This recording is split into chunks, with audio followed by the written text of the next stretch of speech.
जय गौर श्री राधा रमण विजयते। राधे राधे। कैसे हैं आप सब लोग? आशा करती अच्छे होंगे, मैं भी अच्छी हूँ। चलिए आज हम बात करते हैं कि मन बुद्धि विवेक का हम अपने जीवन में इसका कितना प्रयोग करते हैं। तो इसको हम कथा के माध्यम से समझते हैं कि कथा कैसे, जैसे मन होता है एक बच्चे की तरह, बुद्धि होती है माता की तरह और विवेक हो गया पिता की तरह।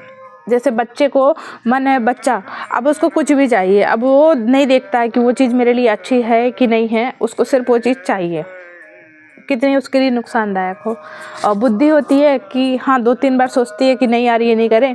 जैसे हमारे कई बार अंदर से आवाज़ आती है ना कि कुछ चीज़ हम करने जा रहे हैं तो करें, तो वो बोलती है अरे नहीं करो। फिर हम 2-3 बार सोचते हैं, अरे इग्नोर कर देते हैं कि छोड़ो ना, देखेंगे जो होगा। तो कई बार बुद्धि भी ऐसे ही होती है कि 2-3 बार बोलने पे वो मान जाती है।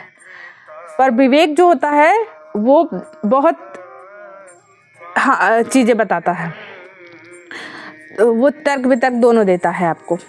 वो तभी जागृत होता है जब आप उस उतने डीपली वहाँ तक कनेक्ट हो पाएंगे। नहीं तो आधे से ज़्यादा लोग तो मन बुद्धि में ही फंसे रहते हैं। बुद्धि ने जो बोला वो किया।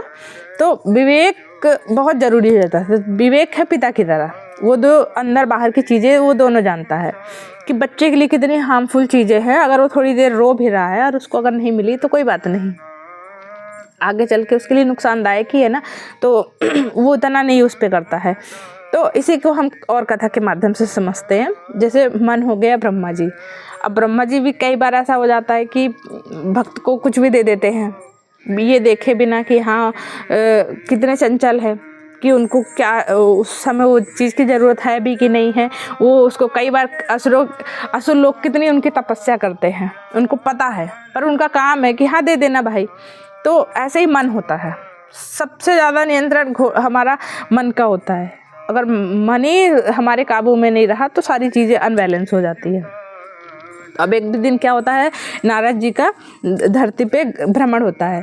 तो वो देखते हैं कि एक आदमी बैठा हुआ है। तो बोलता है अरे भाई क्या हुआ, तुमको इतने उदास क्यों बैठे हुए? तो कहते हैं अरे प्रभु क्या बताएं, ना तो नौकरी है, ना तो छोकरी है, ना ही घर है, तो बड़े परेशान हैं हम।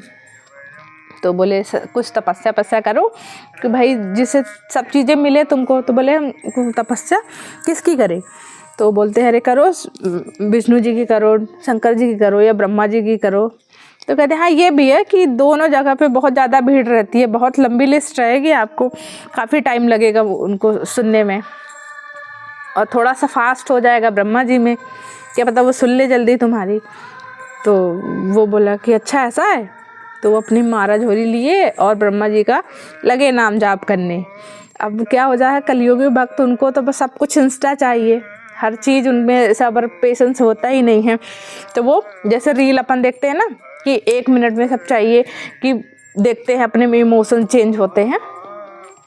तो वो लगे, और क्या हुआ, बहुत टाइम से ब्रह्मा जी भी इतने वो थे कि उनके पास भी कुछ चीज़ें लोग नहीं आ रहे थे। तो उनको लगा मेरे नाम की तपस्या कर रही है, उनके नाम कान पे उनके नाम गया तो बड़े खुश हुए।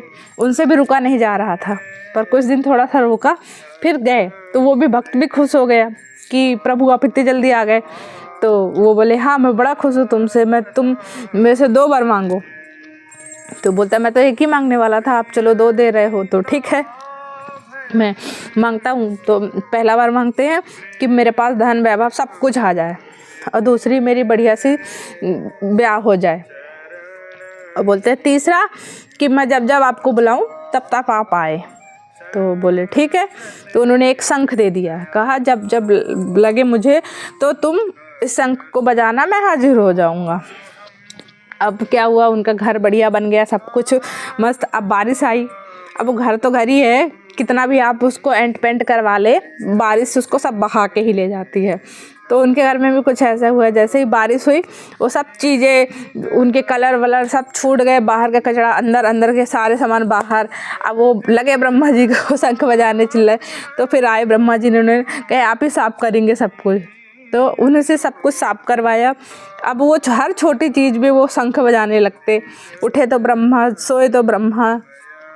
खाना खाए तो ब्रह्मा, नहाए तो ब्रह्मा। वो ब्रह्मा जी इतने इरिटेट हो गए कि वो बोलते प्रभु ये क्या है, ये पूरे टाइम मुझे बुलाते रहता है, दिन में ऐसा कोई दिन नहीं है कि ये मेरे को याद ना करे और ये अपने घर का सारा काम मेरे से कराता है। तो वो बड़े परेशान हो गए। फिर वो नारायण के पास गए तो नारायण बोले आपको 2 वर देने की ज़रूरत ही क्या थी, वो जितना भक्त मांगा था एक आप वो दे देते। तो बोलते प्रभु गलती हो गई, क्षमा कर दीजिए। तो बोलते ठीक है, जब इस बार आए तो मैं सरस्वती जी को उनकी जिब्बे में बैठा दूंगा, तो वो कुछ भी मांगेगा सब कुछ उल्टा हो जाएगा। तो हुआ ऐसे ही। फिर वो गए उनके यहाँ पे, उन्होंने फिर शंख बजाया, वो किए, तो उन्होंने बोला प्रभु अब आप मत आया करिए, मुझे अब आपकी ज़रूरत नहीं है, अपना शंख ले जाइए। तो वो खुशी खुशी चले गए। तो ये आती है ऐसे मन होता है कि हमारा बिना सोचे समझे कोई कार्य कर लेते हैं, उसमें सोच विचार नहीं करते हैं कि उस कितना हार्मफुल होगा। तो ऐसे आता है मन। और बुद्धि होती है और भोले बाबा की तरह भोली, वो भी भक्त के अधीन रहते हैं। ना तो उनको ये लगता है कि ये भक्त के लिए कितनी ज़रूरी है कि नहीं है। कई बार भोले बाबा इतने प्रसन्न हो जाते हैं कि उनको दे देते हैं जो वो मांगते हैं। जैसे भस्मासुर की कथा ही आती है कि वो वर मांगते हैं कि मैं जिस पे हाथ रखूँ भस्म हो जाऊँ। अब वो किस पे वो करते हैं कि मैं इन्हीं को देखता हूँ कि भोले बाबा के ही रख के देखता हूँ, पार्वती जी पे मोहित हो जाते हैं। तो ऐसे होते हैं भोले बाबा कि वो जो वर मांगते हैं उनसे पे उल्टा पड़ जाता है। तो ऐसे इनकी भी छोटी सी कथा आती है कि एक मंदिर में एक चोर जाता है चोरी करने के लिए, और वो क्या होता है उनके वैसे भी तो उनके मंदिर में कुछ ऐसे चीज़ें रहती नहीं हैं कि जो चीज़ें चुराई जाए। अब एक चांदी का छत्र लगा था, वो देखे कि कैसे मैं इसको निकालूं, तो वो उनके पिंडी पे ही पैर रख के निकालने लगता है। वो भोले बाबा इतने खुश हो जाते हैं, कहते हैं कि सब भक्त तो मुझे दूध चढ़ाते हैं, फूल चढ़ाते हैं, पैसे चढ़ाते हैं, कुछ तुम तो अपने आप को ही अर्पण कर दिए मेरे ऊपर। तो वो बड़े खुश हो जाते हैं उन पे। तो ऐसे है भोले बाबा कि कई बार ये भी नहीं देखते कि भक्त के क्या चीज़ें हैं उसके आगे पीछे सही है, उसके लिए अच्छी है कि नहीं है। और विवेक होता है नारायण की तरह कि कोई चीज़ अगर आपके लिए सही नहीं है तो वो नहीं देंगे, वो बहुत सोच विचार करके देते हैं। तो यहाँ पे हम ये देखते हैं कि और ये आवागमन के चक्कर से भी हमको नारायण ही निकालते हैं। आप भोले बाबा की कितनी भक्ति करिए, आपको लास्ट में रिजल्ट फल मिलेगा कृष्ण भक्ति, क्योंकि उनका आपको आवागमन से जितना है नारायण ही निकाल सकते हैं। तो ऐसे होता है कि क्या एक अब समझिए कुआं है, तो वहाँ पे क्या सारी भोग सामग्रियाँ है, आपका कई बार जन्म होता है, सब चीज़ें आपको मिल रही है, पर उससे निकलने की कोई जगह नहीं है। आप कैसे निकलेंगे उस जगह से? तो वो विवेक कैसे आता है? अब क्या होता है कि कई बार अब वहाँ से निकल रहे भगवान, उन्होंने अपनी दृष्टि देख ली वहाँ पे, तो वो दृष्टि कृपा का काम बन गई। अब वो रस्सी बनी साधु संतों का समागम, कि हम जितना भी साधु संतों का संग करेंगे उससे हमारे विवेक बढ़ेगा, चीज़ें और समझ में आएंगी कि हाँ हमको इस आवागमन से कैसे निकलना है बाहर। तो अगर कर्म बंधन से हमको छुटकारा चाहिए, तो और कर्म बंधन भी कैसे हैं? अब तो एक होता है पाप, एक होता है पुण्य। तो ये दोनों से जब आप मुक्त हो जाते हैं तो तीसरा आता है कि जब आप भगवान को समर्पण करते हैं, जो भी अच्छा है बुरा है, अगर आप अच्छा करते हैं तो आपको स्वर्ग मिलता है, आप बुरा कर रहे हैं तो आपको नरक मिलेगा। अब स्वर्ग क्या रहता है? 5 स्टार होटल के जैसे कि आपके पास पैसे हैं, पे करिए, आप जब तक आपका है तब तक रहेगा, फिर आपको फिर से धरती लोक में भेज दिया जाएगा। उसके बाद आपको कहीं तो जाना पड़ेगा ना, आप कब तक उसी धरती में बार बार गोल गोल घूमेंगे? तो ये नारायण हमको देते हैं कर्म बंधन से मुक्ति। तो जब तक आप अपने कर्म को भगवान पे नहीं समर्पण करेंगे तो वो आप ऐसे ही चलते रहेंगे। अगर आप 1 रुपये भी दान करते हैं तो आपको इसमें कोई गारंटी नहीं, वो नहीं है कि अगर आप उन्हें 1 रुपया दिया तो आपको वो 1000 रुपये लौटेगा, पर वो लौटेगा।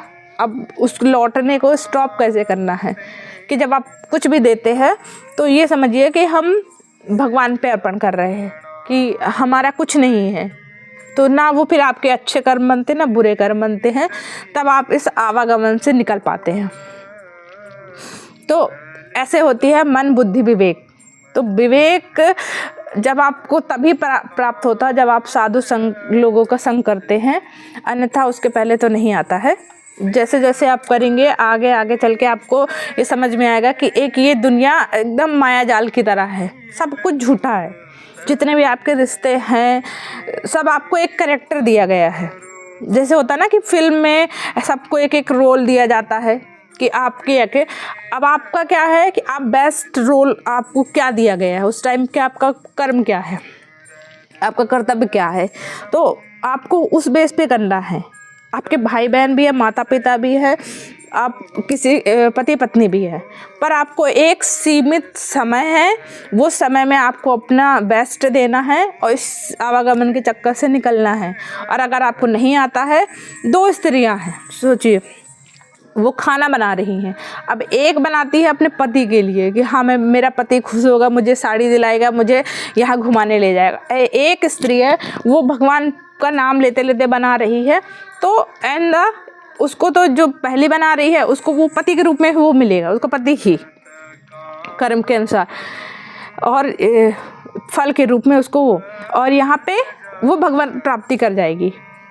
तो आपका जो होता है कि आप हर चीज़ करिए पर वो सब प्रभु को अर्पण कीजिए, तो आप इससे अपने माया जाल से निकल पाएंगे और कर्म बंधन से मुक्त हो पाएंगे।